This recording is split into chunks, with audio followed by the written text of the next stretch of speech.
إن الحمد لله نحمده ونصلي على رسوله الكريم أما بعد.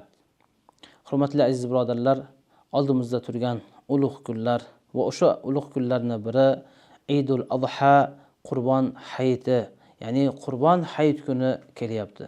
Azizlar, Qurbon hayiti bu hayit degan, Eid degan so'z, ya'ni aud, ya'ni qaytib kelishlik degan ma'nodan olinib, qayta har yili kelganligi uchun Eid deb nomlangan.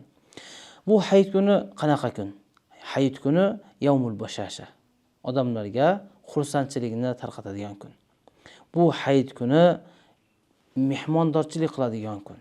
Hayit kuni boshqalarning ko'nglini ko'taradigan kun. Bu hayit kuni boshqalarni hojatlarini bitiradigan kun.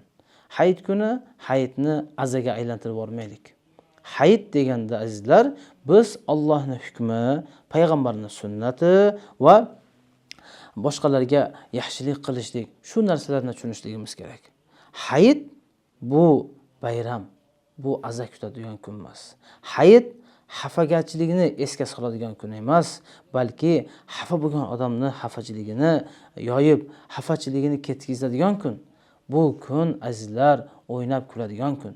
Payg'ambarimiz sollallohu alayhi vasallam aytadilar: "Yawmu aklin va shurbin va bi'alin" deb aytganlar.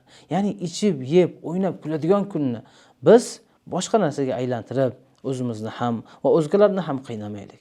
Chunki Payg'ambarimiz sollallohu alayhi vasallam nima qilishligini aytib ketgan. Demak azizlar, hayit kuni inshaalloh o'zimiz xursand bo'laylik va boshqalarni ham xursand qilaylik. O'zimiz boshqalarni kechiraylik va kimlarni xafa qilgan bo'lsak, ulardan kechirim so'raylik.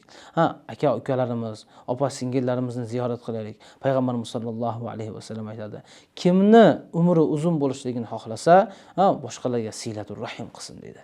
Va boshqa bir hadisda Payg'ambarimiz sollallohu alayhi vasallam aytadi: "Al-yadul ulya khayrun min al-yadis sufla." Beruvchi qo'l, ya'ni baland qo'l deganning ma'nosi o'sha beruvchi, sadaqa beradigan, boshqalarga yaxshilik qiladigan qo'l, khayrun min al-yadis sufla, oluvchi qo'ldan, ya'ni pastdagi qo'ldan yaxshiroq dedi. Chunki berayotgan odam ustidan berar ekan, olayotgan odam tagidan, o'sha olayotgan odamning qo'li pastda turar ekan. Shuning uchun pastda turgan qo'ldan tepada turgan qo'l yaxshiroq degan. Shuning uchun azizlar, boshqalarga xayr ihson qilaylik.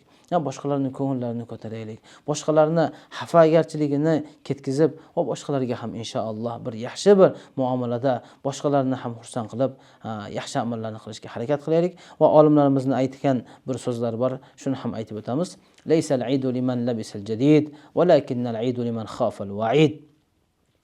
Hayit degan bu yangi kiyim kiyishni nomi emas, balki hayit Allohning va'id azoblaridan, Alloh taoloning qilgan o'sha bir jahannamdagi o'tlaridan, Allohning azoblaridan qo'rqishni ati deb aytgan ekan. Demak, yangi kiyim kiyib olsanglar biz hayit o'tkazgan bo'lmaymiz, balki hayit o'tkazishdan maqsad Allohni eslashlik.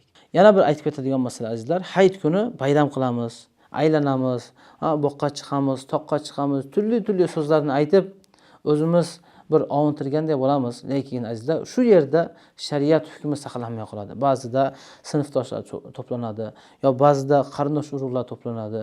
Shu vaqtlarda mahram va nomahram masalasiga qarab qo'yaylik. Biz bayram qilamiz deb harom ish qilmaylik. Biz ozgina taomlanamiz deb, birovni xursand qilamiz deb gunohga botib qolmaylik. Alloh subhanahu va taolo barchalarimizni o'sha hayitni chiroyli tariqada shariatimiz ko'rsatgandek hadisga muvofiq o'tkazishga Alloh taolo tavfiq bersin. Assalomu alaykum va rahmatullohi va barakatuh.